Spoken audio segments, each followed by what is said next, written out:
I think there are very few people who fall into agencies or marketing who actually had that in mind, which is why this is such a cool place to play, right? It's such a cool place to ideate and talk with folks and like come up with plans, because you're not talking to people who have the same background as you do.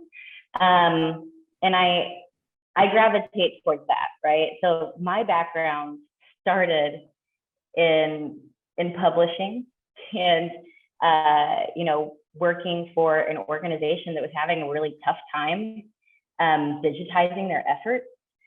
And I first and foremost am always a challenge. I gravitate towards the challenges, and that seemed fun. It was something that I did not know. I didn't know the solution, but I knew that I could find it. And I think that that's the red thread, right? Throughout every piece of my background is like, there's a paramount challenge that's presented. And my personality is a type that's like, well, let's make a solution. Get out of the way. Yeah, exactly.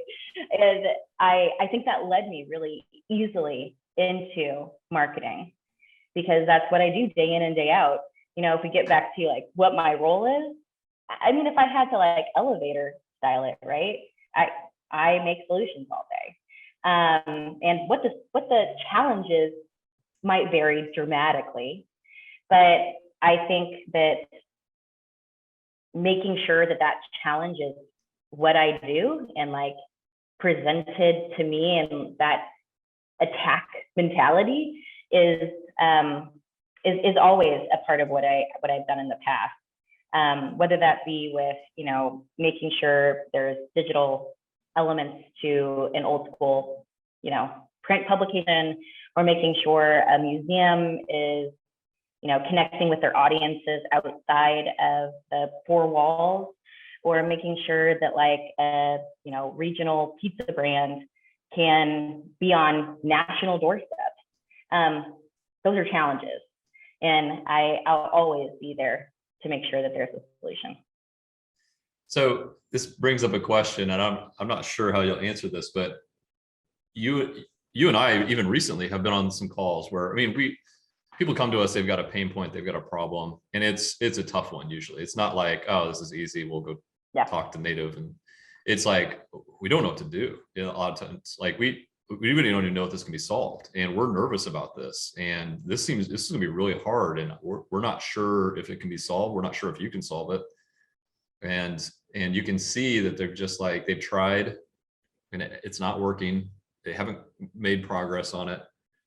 And they're looking at us and like, do they really think that they can do this? And I think our stance has always been, we haven't been stumped yet. And I think we go into it with, I don't believe it's arrogance. I hope it's not arrogance, but I think we go in with confidence that we have a way to get at this, and we're not going to be stumped, and we will get to a place where we're all confident in in directions we've considered and what we're going to execute on. Yeah. Do you think that's a dangerous stance to have, that where you kind of go into this with, I don't think we're going in with like arrogance, but we are pretty confident when we go into these. Like maybe it just comes from the track record that we've got, but. Yeah, I think like, I wouldn't call it arrogance, right? Because we never say like, we'll come, oh, we're going to solve this for you. I think it comes from a line of like resiliency. Like we'll never give up. Like we'll crack it, and we'll come at it from multiple angles. And because we've got a strong team of people who have that agility and have that resilience, that's why we get to the solution. It's not arrogance. It's not like the idea that like, oh, we are going to make this happen. I think it's that we have a natural curiosity, each and every one of us. And when, a road comes to like an end, we're like, oh, other way. As opposed to just being like, I don't know, And so I always see it as resilience when we make those claims that, yeah, this isn't something that's going to be easy. and we're going to write it with you. And when we get to a point of no return, we'll make a new point. I love that. I've never thought of that word in that scenario, but I think that's absolutely right. You're giving me a new analogy. Now, what you said, I'm picturing like be careful here. Like our clients are in the inside of a safe and they're trying to pick at the lock and it's not working. And so they're like, hey, you're on the other side of the safe. Right. And we're gonna kind of hack at it and figure it out. And together we're gonna get this thing figured out. And we're not gonna stop. If we try something and it doesn't work, we're not gonna just insist that, oh, believe us, this will work. It's like we're gonna get there until all of a sudden the door opens and we can see. I like that. I like that analogy. Well, and I do too. And I don't want to feed your analogy, your habit, but I really like that one because it takes dual communication, right? Like, sure, the person inside the safe or the chest could get out eventually. It might take longer, right? I think that all of our clients can come to the table potentially with solutions that would get them out. It might take longer. It might take resources they don't have. There's a whole list of why people engage with us.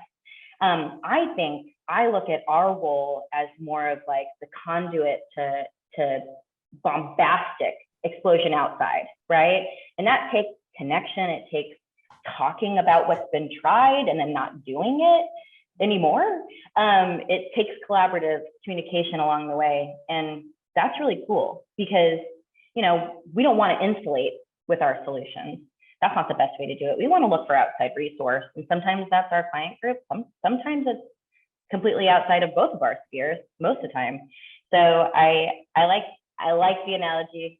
I think we could use it again. So what about whenever you do crack the code, or we've tried and we got it figured out. We presented a couple of options that are possible, but we don't recommend. But here's the one we really feel strongly about. Client agrees. They're like, oh yeah, you've listened to us, you've solved it. This is exciting. You can. What's that moment feel like, or what? I'd love. I mean, those are great moments, right? And you've been in the room many times when the client is like, yeah, like you heard us, and this is right. Why couldn't we figure that out? It seems so simple now, but like what? Describe that moment, or have you had any recently that stood out to you? I mean, I think we beam with pride for the work we've done, but I think at Native in particular, we oftentimes go to the next stage, right? We want to see how the solution scales and expands. And that means, making sure that everybody how we're attacking this moving forward. And that's really cool to be able to say, hey, yes, this thing we've been working on, this piece that, of the puzzle that we've been looking for, we found it. We're gonna put it in place and like gather around and let's move forward. Because that's where like ideation really happens. It's like you've got that connection, you have that groundwork, you have that foundation, and now we jump. So I think we always celebrate.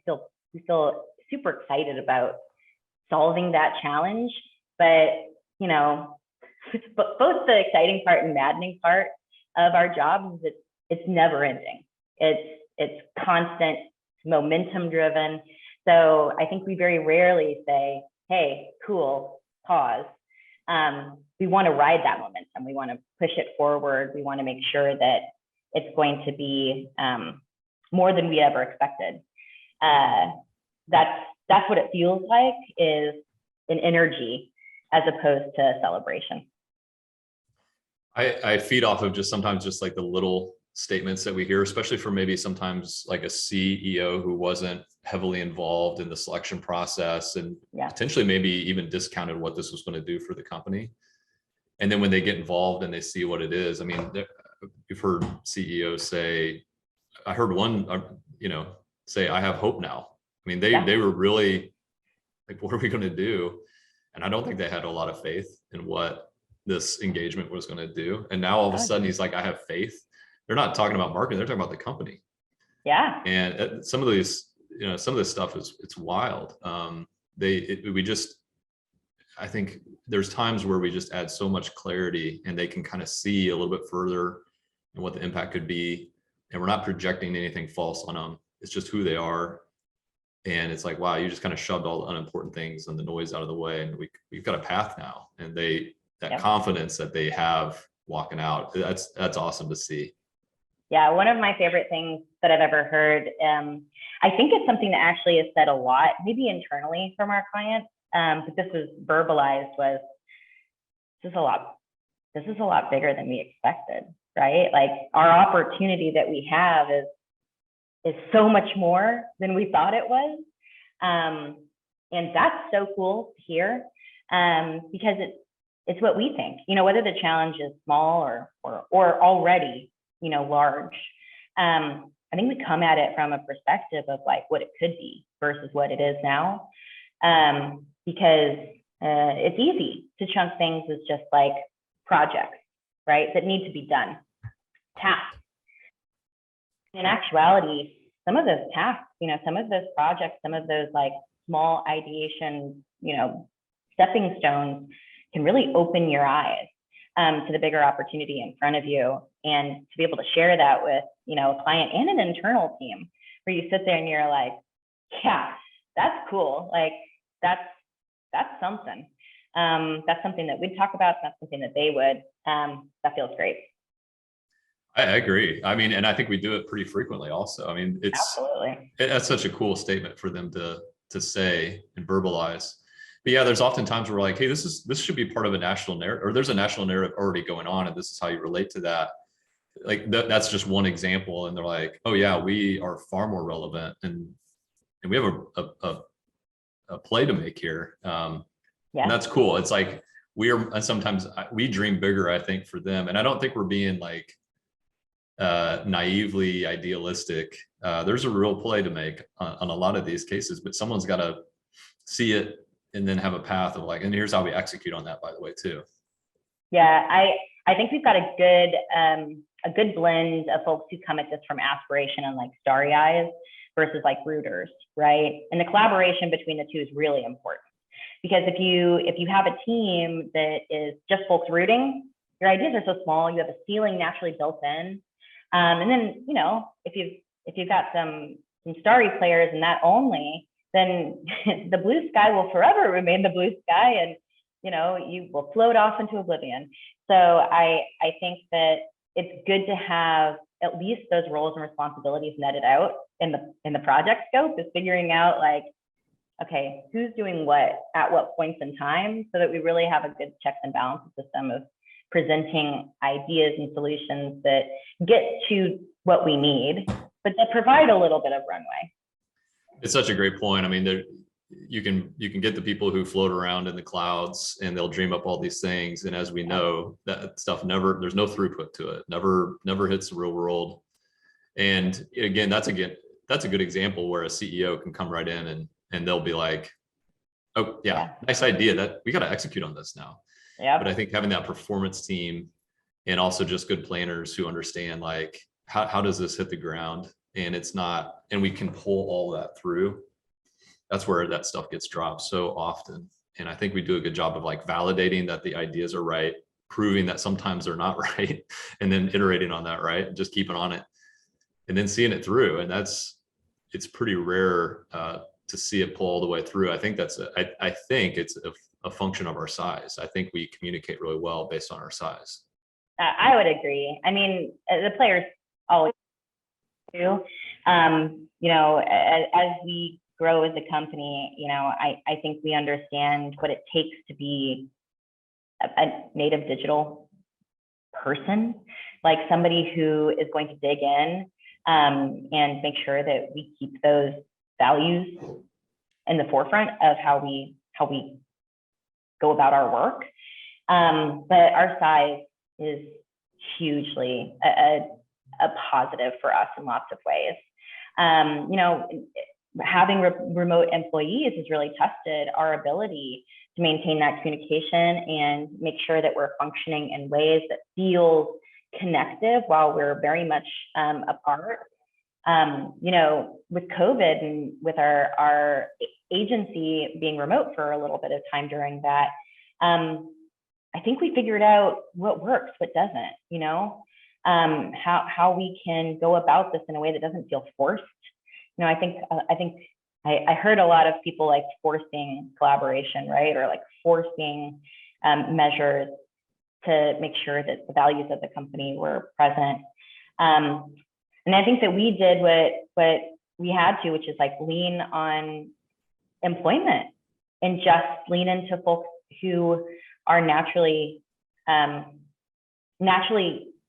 line up with what we have as values. And I always describe us as a bunch of hand raisers, and I don't think that's necessarily the case. I still think we're a bunch of hand raisers, but I think that resiliency goes back to it, right?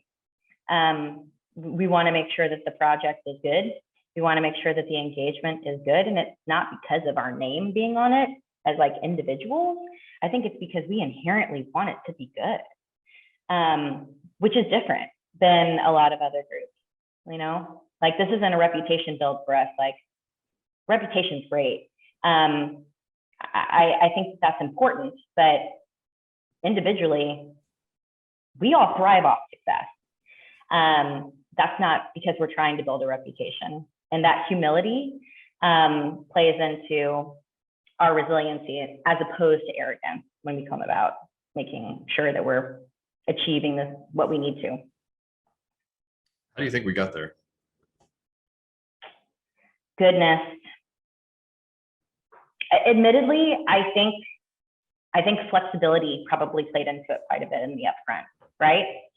So when you look and you give the nod to what you were building years ago, and the folks that you had here initially, whether you wanted to or not, and we never talked about it, I think they had flexibility to bend and stretch with their ideas, and make the suggestion. They didn't feel boxed in. I think that's pretty important to how you start a company. And I think that, that's changed over time. We all have different standards, but that ownership, that autonomy still is very, we put autonomy, I think, over lots of different things when it comes to individual work. Making sure that people feel like they can make the suggestion is important to attracting really good talent who get boxed in at a lot of places. That I remember having a conversation with you when I was interviewing, and I was like, people do not know what to do with me, because they want to box you in, right? They want you to do this thing, and this is what you do. And I think that's important for efficiency's sake. We all need to know who's doing what when. But you were one of the only people I talked to that was like, there's a lot we could do, and I think we're gonna have to figure it out. But let's start over here. Let's lattice to the things that need to be done thereafter. But let's start here first. First time we met, I walked away. I think I told you this. I walked away, and the guy I was with, I said, she's one of us. We just got to figure this out. And I'll give credit.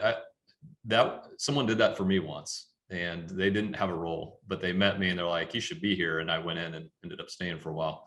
So I've seen it done, and I knew it worked. In their case, it paid off for them. So sometimes that you don't have to, it's really great to have clarity and specifics. But if you get someone who's really good, you don't have to be that specific. You don't have to have a bunch of like policies and stuff. You can give autonomy, and they'll do some pretty great stuff. And it has been intentional. I mean, I think autonomy is the best thing you can give to a person. Not everybody's ready for it. And so you have to bring in people who want it, appreciate it. Because some people, autonomy is intimidating. They're not ready for it yet. And they're like, oh gosh, I just need some structure to kind of lean on here. There's other people who, if you give them some structure, they're going to knock it down. You're one of them. Like, you're going to break it, knock it down, and make it your own, and that type of thing. Because that's how we're wired. I'm the same way. Right. Yeah. But I think it's awesome to work with people who are sort of have autonomy, want autonomy, appreciate it.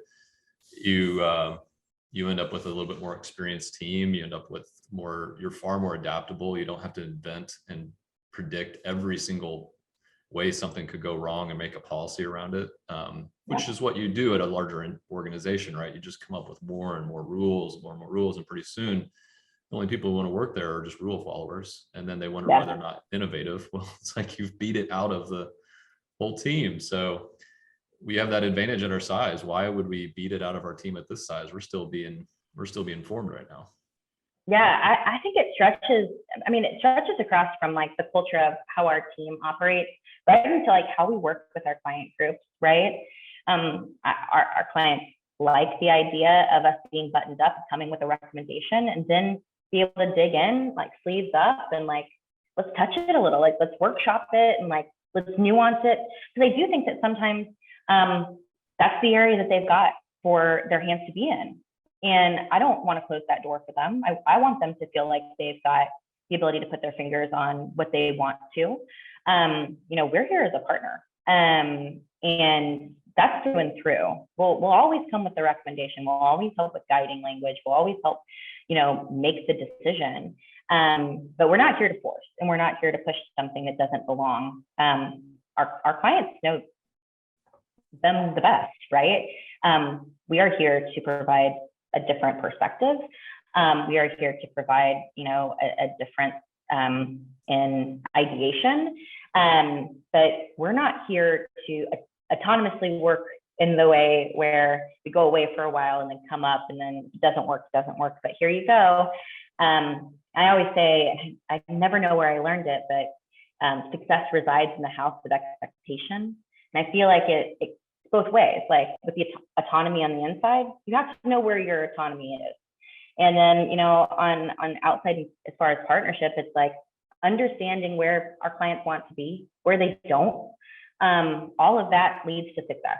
All of that leads to us being native over and throughout the years of our growth.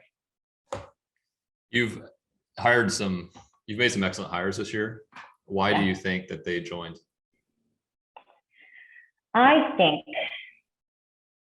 think in general, people are tired of hearing a job description and then them trying to fit in the job description. I like to hire people that can do the job description, right? But when I talk to them, I want to talk to them about what they can add to that job description, what they can add beyond just checking the boxes of the daily tasks. Being able to talk to them in that way allows for rapport build from the get-go, right? Like I can look at somebody's resume or portfolio and get a pretty good sense of how they handle their work. I don't really want them to talk to me about their philosophy. I want them to talk to me about like what their trajectory feel is, like what really gets them going, what doesn't. And I've had a lot of really great conversations. Sometimes that nets out to somebody being here, right? Immediately. And sometimes it nets out to like us just being like cool and like maybe I'm going to share something with them later on. Maybe they want a meme on TikTok. And I think that's okay because I'm in this to build a world of understanding of the community that we've got. And I always hope that people that I see a lot of opportunity with want to come to Native. But if they're not ready, then they're not ready, and that's okay. I think talking to humans like humans always works. Absolutely. You've got to align and know your head the same way. And if that path starts to misalign, it's not going to be a very good fit for very long. Right. So I think you really kind of have to understand that. And sometimes people don't understand what their path is and they're still kind of searching. That's okay.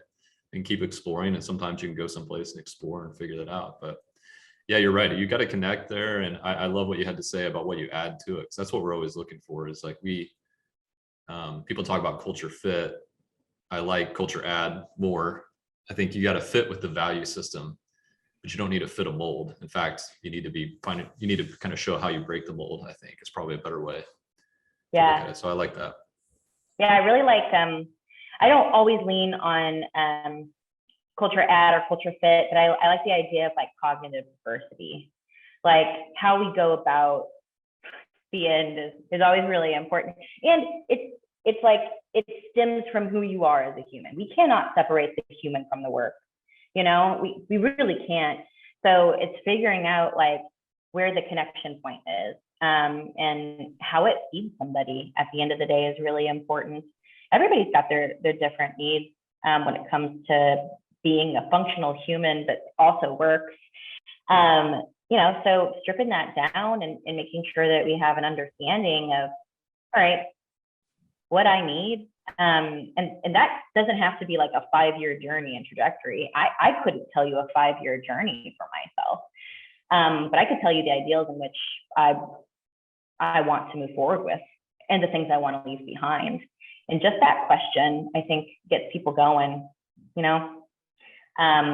and that's cool. It's cool to hear what people want to move forward with, but I'm always interested in like what they're not interested in moving forward with too. Yeah, you got to know.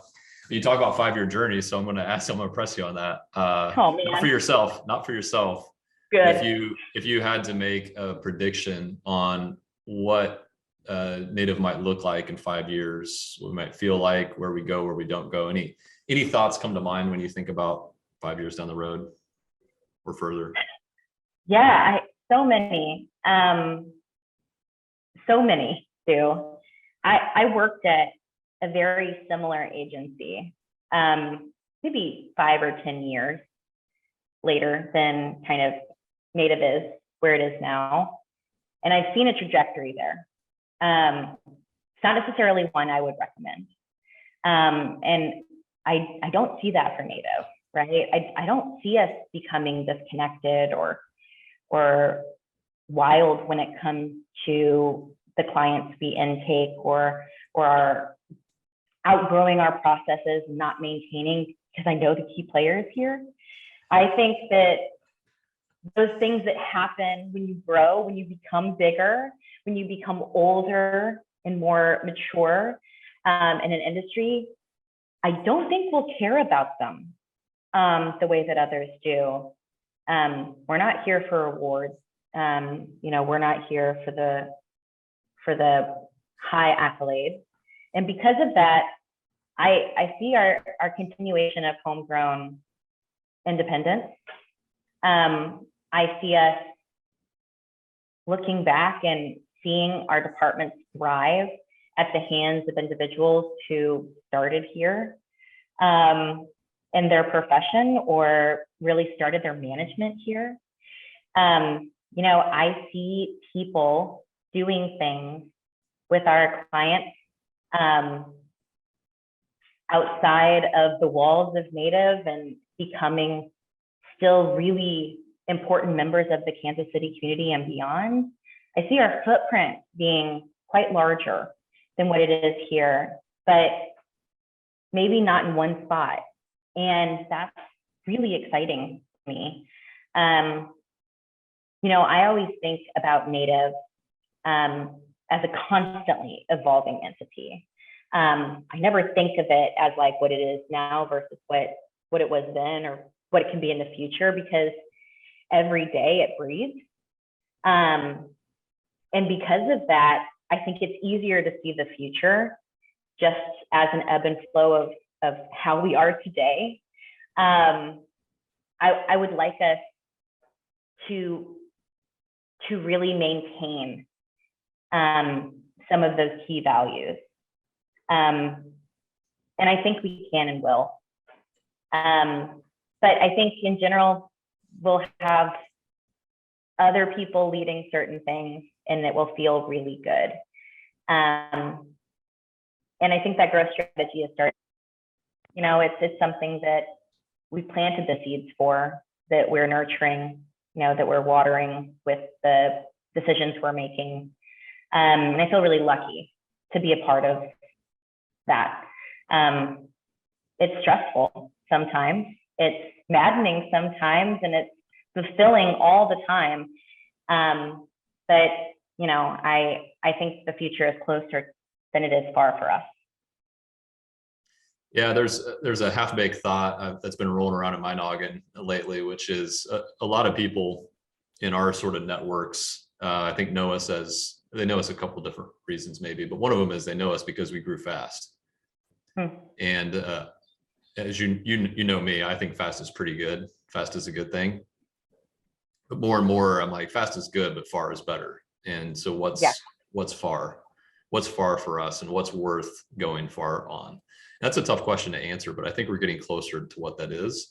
And it creates a completely different sort of value system and goal setting than what everybody else is telling you. And I think we have gotten to a place where we've accomplished a lot of things that we set out to do that were supposed to be really hard, and we did them. And so now I think it's given us the ability to be like, you know what, I think we'll set our own goals and maybe not listen to the outside world and what they tell us we should be doing.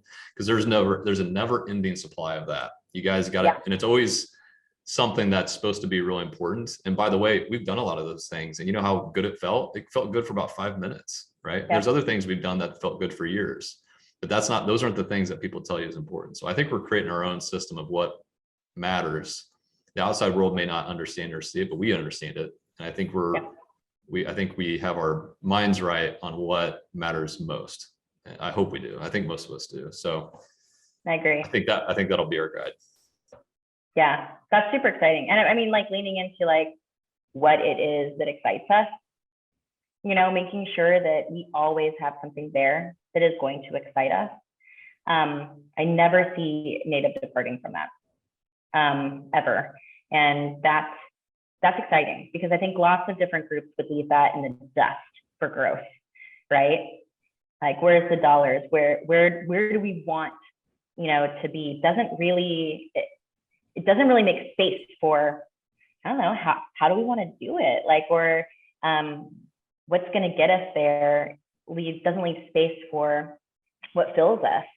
And because of that, you're right. I don't think that it always has to be fast, because if we want to refill our cups all the time, you know, we're gonna have to take a moment to do that. And that's cool that we can still have momentum and we can still have forward trajectory without, you know, pedal to the metal, like, whoa, hold on. That feels exciting, you know, as a leader, to be able to pace my teams. Haley, I think we set the record in this combo for the most abstract thoughts and analogies in one of these. So you and I take it there. This has been great. I always enjoy it. Awesome. Thanks so much, Justin.